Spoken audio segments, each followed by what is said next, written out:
All right. I'm going to answer a question for somebody. I had a guy, Mr. Eddie.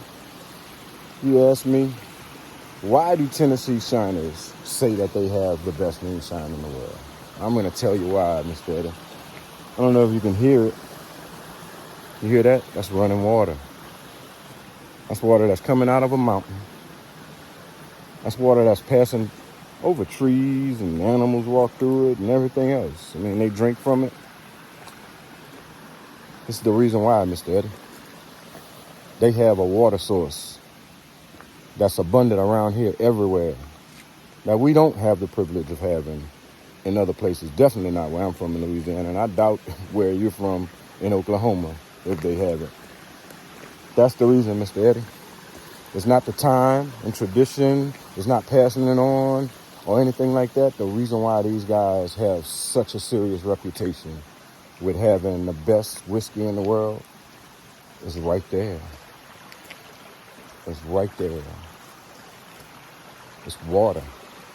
Their water is superior to pretty much any water on earth. I mean, their waters around here, bugs, sorry.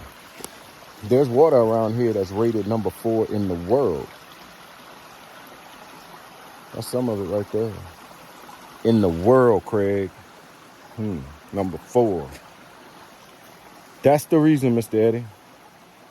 They do put a lot of time into it. They do have a lot of tradition behind it. They do maintain recipes here. They do the things that other moonshiners do.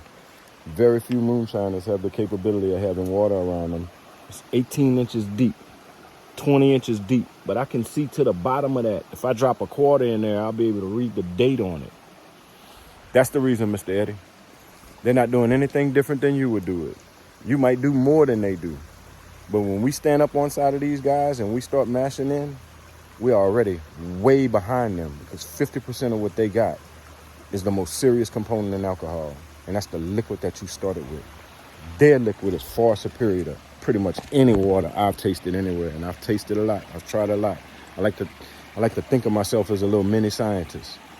This water is far superior to anything anywhere. This limestone water reacts so well in mash. It just does so good.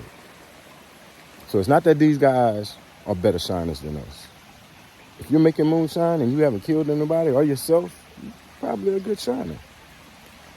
But when we stand on side of these guys doing the same thing that they do, same materials that they make it with, same everything, we fall short.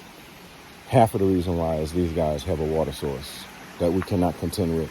Even if we think we got really good water, you don't have the components that comes out of these mountains. And these components are beneficial to mash. I mean, they just do so well. I've met guys that have forgot more about liquor than I'll ever know. The one infallible fact that they hold true to is that we have really good water here. They would not trust going somewhere else, trying it with another water, because they know it's not going to be as good as it can be coming out of these mountains right here. So, Mr. Eddie, this one's for you, sir. Tennessee shiners have the reputation they have because of a lot of things. But the number one thing that Tennessee shiners have a reputation for is that right there. It's water. And it's far superior to a whole lot of water than I've seen on this planet. So, Mr. Eddie, you keep shining. All y'all keep shining. The best jar of liquor in the world has never been tasted yet. If you make it, let me know. I want to try it. All right, y'all. Y'all have a good day, and y'all keep shining, all right?